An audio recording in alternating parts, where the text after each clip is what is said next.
गुरुदेव भगवान की जय। श्री मौनी बाबा भगवान की जय।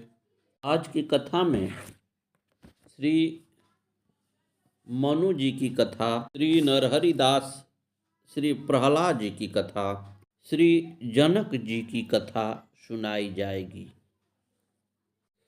ये कथा सुनने से मन यूं ही पवित्र हो जाता है और हरि के शरण में जाने का प्रयास शुरू कर देता है। श्री सुखदेव जी महाराज राजा जनक के यहाँ ज्ञान प्राप्त करने के लिए आए। जनक को ऊंचे सिंहासन पर बैठे देख सोचने लगे कि माया में लिप्त यह राजा उन्हें क्या ज्ञान देगा। तभी खबर आई कि महल में आग लग गई। राजा जनक यह सुनकर किंचित भी नहीं घबराए, वह उसी तरह प्रसन्न बैठे रहे। पर सुखदेव जी चिंतित हो गए। जनक ने पूछा, महल में आग लगने से आपको चिंता क्यों हो गई है? सुखदेव जी ने उत्तर दिया, मेरा दंड और कमंडल द्वार पर ही रखा है, कहीं वे भी जल न जाए। इस पर राजा ने कहा, मुझे महल के जलने की भी चिंता नहीं है और आपको दंड और कमंडल की चिंता हो गई। इसका कारण समझे, यही कि मैं राज्य करता हुआ और महल में रहता हुआ भी इतने तटस्थ रहता हूँ। मैं इनको अपना नहीं मानता और आप दंड कमंडल को अपना मानते हैं। मेरा ज्ञान और शिक्षा यही है कि जिस प्रकार मैं निर्लिप्त रहता हूँ उसी प्रकार आप भी तटस्थ रहें। संसार के किसी भी पदार्थ को अपना न समझे, न किसी पदार्थ से अपना अस्थायी संबंध माने, बल्कि यह समझें कि आत्मा अजर अमर अविनाशी है और समस्त पदार्थ नाशवान है। सद्गुरुदेव भगवान की जय। अपनी समाधि से कुछ पहले एक दिन मौनी बाबा घर आए और हर्ष के लिए कहने लगे, अरे फोटो गोपाल जी की हमारे संग फोटो ना हो? अरे कोई कैमरा वाला होई बुलाई हो। गांव के फोटोग्राफर को बुलाया गया। मौनी बाबा ने घर के एक एक सदस्य को बुलाकर फोटो खिंचवाया। एक काम वाली लड़की झाड़ू लगा रही थी, उसको भी बुलवाया। मौनी बाबा ने हर्ष को अपनी चारपाई पर बैठाया। अरे गोदी में बैठकर खिंचवाई हो, नीचे कहाँ खड़ा रही? यह वे अंतिम बार साक्षात साकार रूप में ममता के घर आए थे। वे हमें गुरु जी नहीं कोई अपने ही लगते थे। हमें तो ऐसा लगता कि वे हमारे संग यहीं हैं। एक बार ये मौनी बाबा के दर्शन को गई तो उन्होंने डांट कर भगा दिया। ये वापस आई, जब दूसरी बार उनसे मिली तो इन्होंने कहा, बाबा तुमने हमें भगा दिया तो हम तो बहुत रोए। मौनी बाबा बोले, अरे तो हम भी रोए। ऐसा उनका स्नेह था कि हम उसी को याद कर कर के आज जीते हैं। इस समय बड़ा ही सुंदर व्याख्यान जो मन को शांत करने वाला, मन को लुभाने वाला चल रहा है, आप सभी को अवश्य ही सुनना चाहिए। सृष्टि के प्रारंभ में जब ब्रह्मा ने सनकादि पुत्रों को उत्पन्न किया और वे निवृत्त परायण हो गए, तब इन्हें बड़ा क्षोभ हुआ। श्री मनु जी की कथा चल रही है।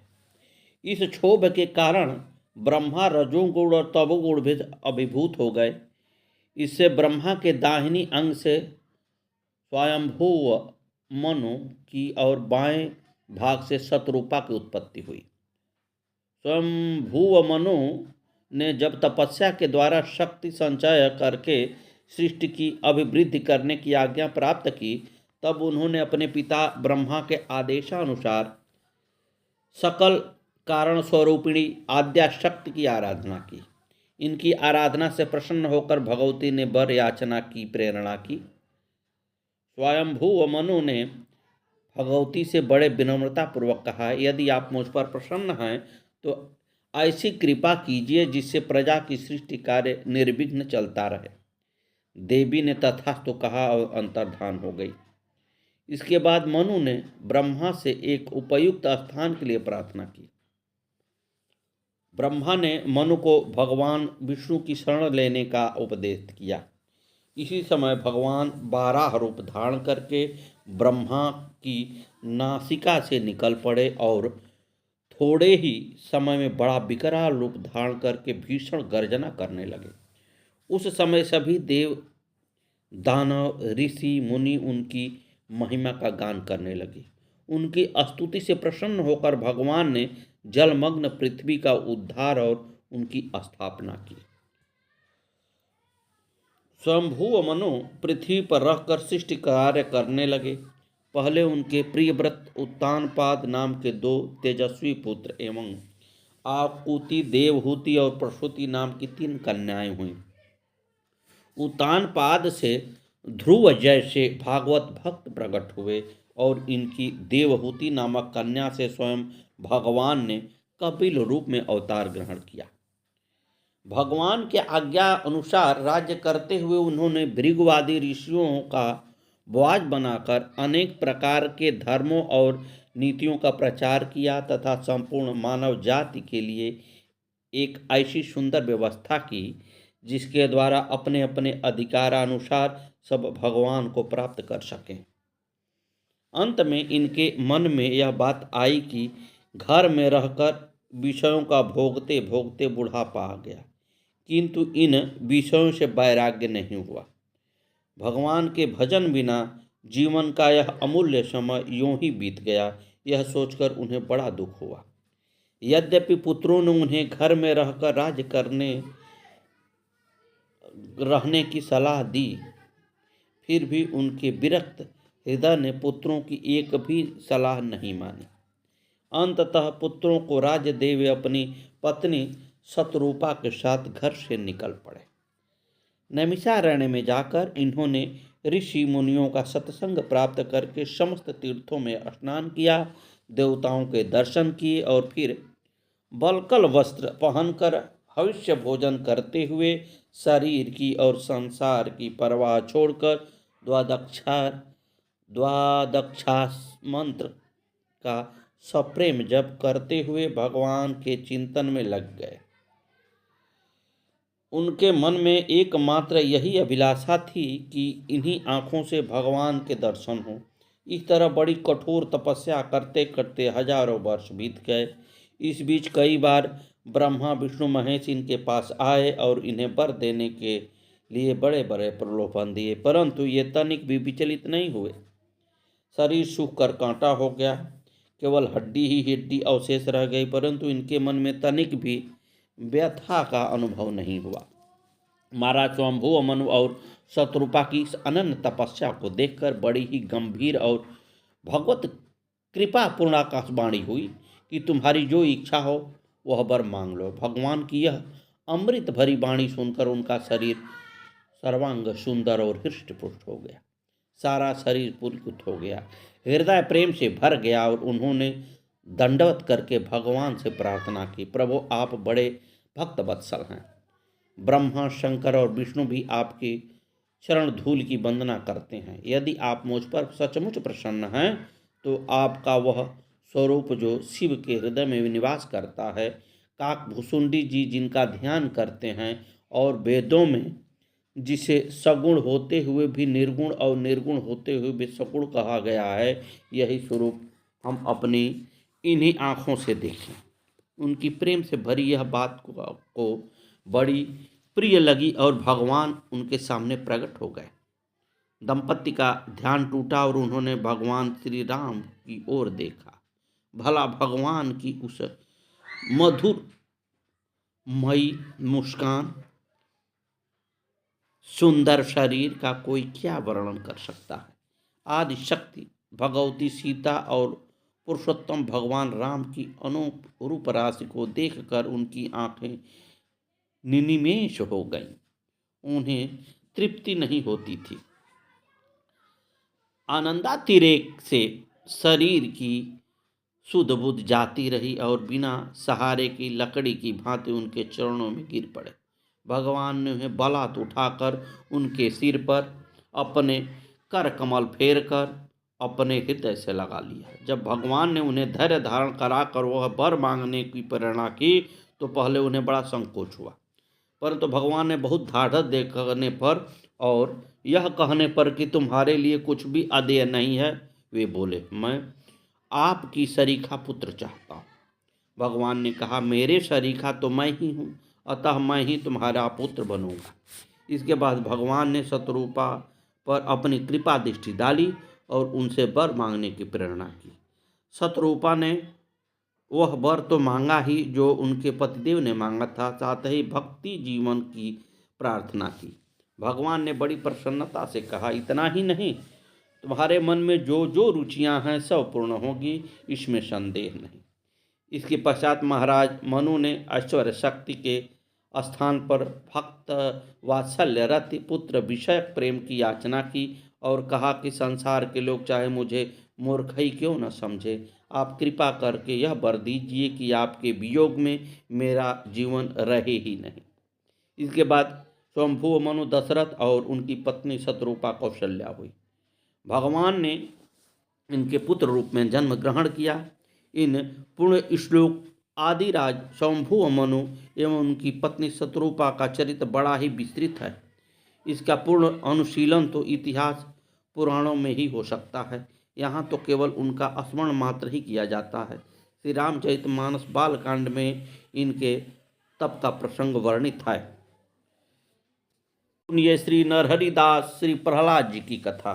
स उत्तम श्लोक पदारविंदो निमेष वायांज संगलब्ध्यां तवं परां निवृत्तमात्मनो मोहो दुसंग दीनान्मयं स्वयं वधात।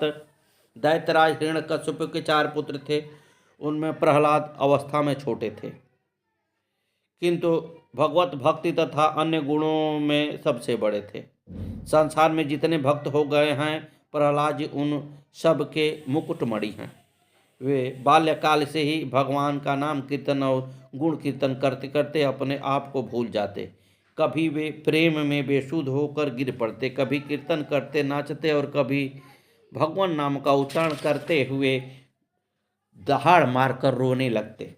इनके पिता असुरों के राजा देवताओं से सदा उनकी खटपट रहती। एक बार देवताओं को पराजित करने के नियत से इनके पिता घोर तप करने लगे। वे भगवान की सकाम आराधना में इतने निमग्न हो गए कि उन्हें अपने शरीर तक का होश नहीं रहा। देवराज इंद्र अवसर पाकर असुरों के ऊपर चढ़ाई कर दी।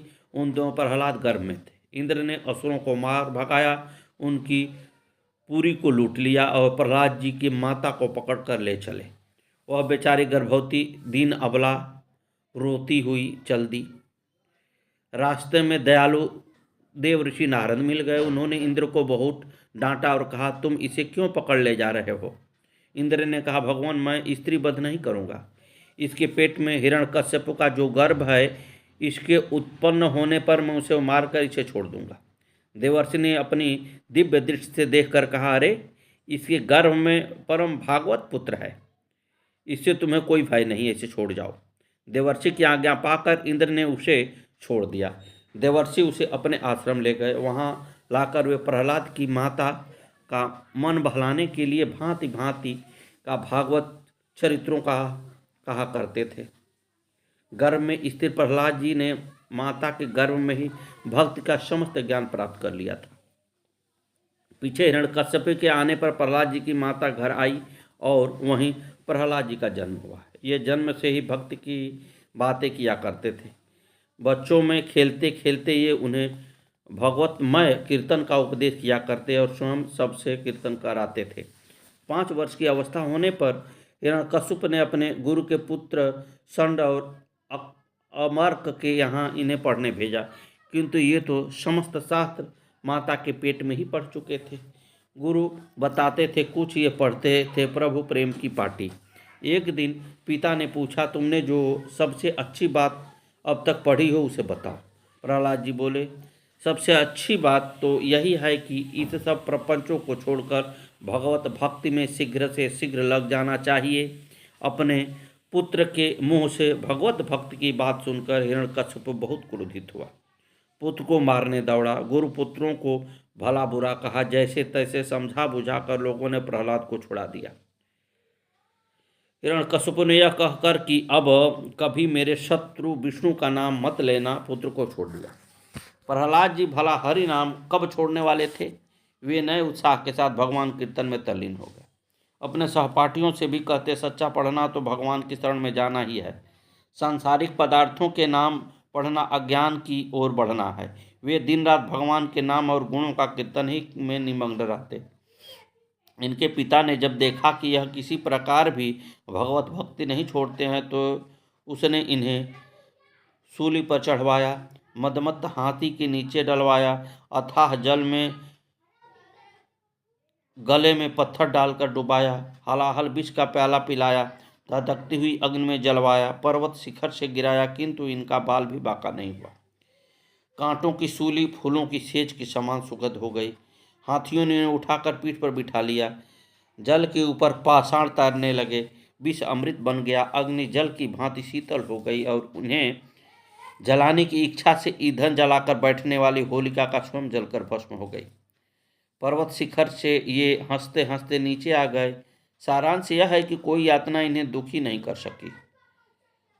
चंडामर्क फिर इन्हें पाठशाला ले गए। वहाँ प्रहलाद ने फिर बड़े जोर से अपना वही काम शुरू कर दिया।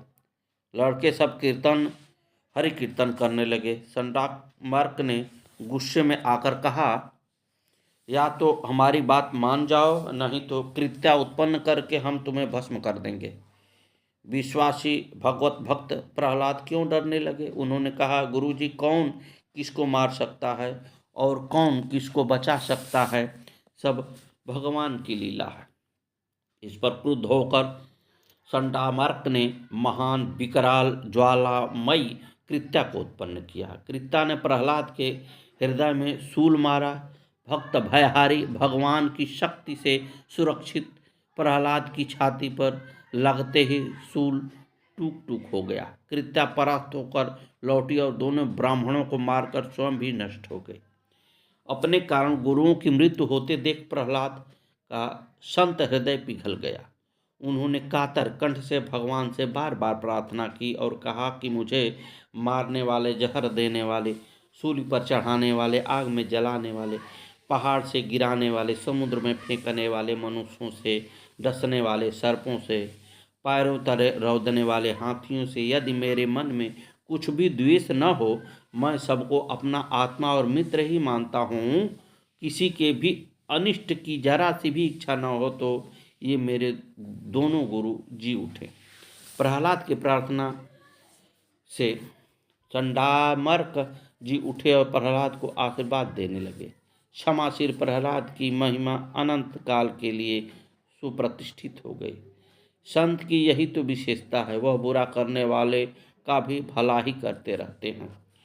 उमा संत कई है बड़ाई, मंद करत जो करई भलाई। जब किसी तरह भी ये न मरे तब तो इनके पिता को बड़ा क्रोध आया।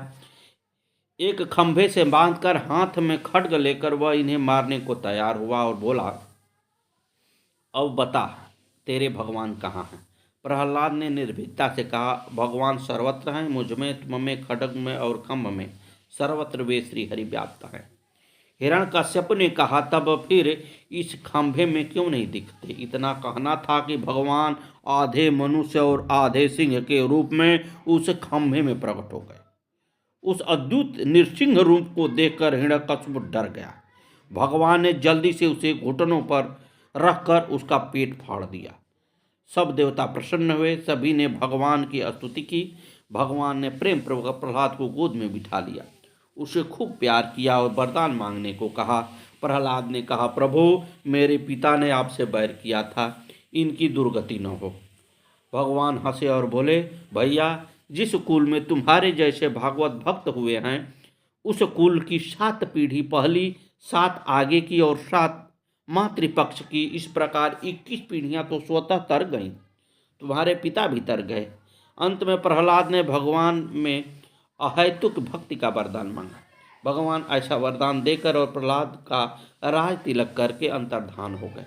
प्रहलाद बहुत काल तक असुरों के सिंहासन पर राज्य करते रहे। अंत में अपने पुत्र विरोचन को राज्य देकर वे भगवान की भक्ति में तल्लीन हो गए। इसलिए प्रहलाद प्रातः स्मरणीय भक्तों में सर्वप्रथम स्मरण किया जाता है। अब श्री जनक जी की कथा सुने। निमि वंश में जितने भी राजा हुए सभी जनक कहलाते थे। ब्रह्मज्ञानी होने से इन सबों की विदेह संज्ञा भी थी। किंतु जनक के नाम से अधिक प्रसिद्ध सीता जी के पिता ही हुए हैं। उनका यथार्थ नाम शिरध्वज था। शिरध्वज नाम का एक कारण है। सिर कहते हैं हल की नोक को। एक बार मिथिला देश में बड़ा अकाल पड़ गया। विद्वानों ने निर्णय किया कि महाराज जनक स्वयं हल से जमीन जोतकर यज्ञ करें तो वर्षा होगी। महाराज यज्ञ के लिए जमीन जोत रहे थे कि हल की नोक लगने से पृथ्वी में से एक कन्या निकल आई। वही जगत जननी महारानी सीता जी हुई। महाराज जनक उन्हें अपने घर में ले आए और उन्हीं को अपनी सगी पुत्री मानकर लालन पालन करने लगे। ये पूर्ण ब्रह्मज्ञानी थे। मैं मेरे के चक्र से सर्वथा छूटे हुए थे। वे सदा ब्रह्म स्वरूप में स्थित रहते हुए ही प्रजा पालन का कार्य समुचित रूप से करते रहते थे। बड़े बड़े ऋषि महर्षि इनके पास ज्ञान चर्चा करने तथा ब्रह्म ज्ञान सीखने आते थे। ये इतने लोकप्रिय थे कि सभी इन्हें चाहते थे। ये शिव जी के बड़े भक्त थे। शिव जी ने अपना महेश्वर धनुष इन्हें धरोहर के रूप में दे रखा था। वह इनके घर में रखा था और उनकी पूजा होती थी। कहते हैं कि एक बार घर को लीपते समय श्री जानकी जी ने एक हाथ से उस प्रलयंकारी विशाल धनुष को उठा लिया और जमीन को लीपकर उसे फिर ज्यों की त्यों वहाँ रख दिया। उसी समय महाराज ने प्रतिज्ञा की कि जो कोई हमारे इस महेश्वर धनुष को उठा लेगा उसी के साथ मैं सीता जी का विवाह करूंगा। श्री तुलसी कृत रामायण में जनक जी की चरित्र बहुत ही संक्षिप्त में वर्णित हुआ है, किंतु जितना चरित्र उनका अंकित हुआ है वह इतना सुंदर है कि उसमें गंभीर, तेज, विद्वता, ज्ञान, प्रेम और आदि गुणों का अद्भुत सम्मिश्रण हुआ है। उसमें परस्पर भिन्न गुणों का ऐसा सामंजस्य है कि देखते ही बनता है। महर्षि विश्वामित्र जी के साथ श्री राम लखन मिथिलापुरी पधारे हैं। सुनते ही महाराज जनक उनका सत्कार करने मंत्री और पुरोहित के साथ आते हैं। आकर के विधिवत ऋषि की पूजा करते हैं, कुशल क्षेम पूछते हैं। ऋषि ने राम लखन को पुष्प लेने भेज दिए थे। इसी अवसर पर वे अनूप भूप किशोर आ जाते हैं।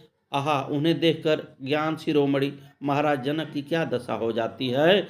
मूर्ति मधुर मनोहर देखी, भय विदेहु विदेह निमेखी। मन प्रेम में मग्न है, शरीर की शुद्ध बुद्ध नहीं। बहुत चेष्टा करके महाराज जनक ने अपने को संभाला और अपने मन का भाव ऋषि विश्वामित्र के सम्मुख प्रकट करते हुए कहते हैं। ब्रह्मा जो निगम नीति कही गावा, उभय वेश धरी की सोयावा। सहज विराग रूप मनु मोरा, थकित हो तजिमि चंद चकोरा। इन्हीं बिलोकत यति अनुरागा, बरबस ब्रह्म सुख मन त्यागा। तब विश्वामित्र जी ने इशारे से राजा के अनुमान का समर्थन करके फिर श्री राम का संकेत पाकर कहा। रघुकुल मनि दशरथ के जाया, मन हित लागी नरेश पठाया। जब किसी राजा से धनुष टस्य मस नहीं हुआ तब महाराज जनक ने सब राजाओं को संबोधित करके कहा। अब जन को मखो भट मानी, वीर विहीन मही मैं जानी। तजहुआस निज निज गृह जाओ, लिखान विधि वैदेही विभाओ। सुकृत जाय जाओ पनु परिहरो, कुंवारे कुंवारी रहो का करो। यह बात लक्ष्मण जी को बहुत बुरा लगा। उन्होंने बड़े जोर से महाराज जनक की इस बात का विरोध किया। वृद्ध ब्रह्मज्ञानी राजर्षि को बालक लक्ष्मण ने डांट दिया। कही जनक जसी अनुचित बानी, विद्यमान रघुमानी। रघुकुल मनि जानी। लक्ष्मण बहुत कुछ कह गए किंतु जनक जी की गंभीरता भंग नहीं हुई। उन्होंने न लक्ष्मण जी की बातों का बुरा माना न खंडन ही किया। श्री राम जी ने धनुष तोड़ दिया। इसे सुनकर परशुराम जी आए। वे बहुत उछल कूदे, बड़ी बड़ी बातें कही, किंतु जनक की एकदम तटस्थ ही बने रहे। वे समझते थे कि जिन्होंने इतने बड़े शिव धनुष को तोड़ दिया है वे स्वयं इनसे समझ बूझ लेंगे, हमें बीच में पड़ने की कोई ज़रूरत नहीं है। जब श्री राम जी वन की ओर जाते हैं और भरत जी उन्हें मनाने के लिए चित्रकूट पहुंचते हैं तो वहाँ भी जनक जी के दर्शन होते हैं। उस समय की उनकी गंभीरता सराहनीय है। वे स्पष्ट यह भी नहीं कह सकते कि श्री राम जी अयोध्या लौट आए, क्योंकि लोग कहेंगे जनक जी ने जामाता का पक्ष लिया। और भरत के प्रेम को देखकर वे यह भी नहीं कह सकते कि भरत जी की बात न मानी जाए। अतः अपनी रानी से भरत जी की बहुत बड़ाई करते करते अंत में उन्होंने यही कहा कि देवी परंतु भरत रघुवर की प्रीति प्रीति प्रतीति जाई नहीं तरकी। इससे उनके बीच में न बोलना ही उचित है। वे जो कुछ करेंगे वही ठीक होगा। अपनी पुत्री सीता को वनवासी वेश में देखकर महाराज के हृदय की जो दशा हुई वह अवर्णनीय है। इस स्थल पर उसका वर्णन असंभव है। क्या उनका वह मोह था? कवि कहते हैं नहीं, कदापि नहीं। मोह मगन मति नहीं विदेह की, महिमा सिय रघुबर स्नेह की। जहाँ सिय रघुबर का स्नेह है वहाँ मोह हर रह ही कैसे सकता है। ब्रह्मज्ञानी जनक जी के हृदय में यह प्रेम निरंतर रहता ही है। सद्गुरुदेव भगवान की जय। श्री मौनी बाबा भगवान की जय।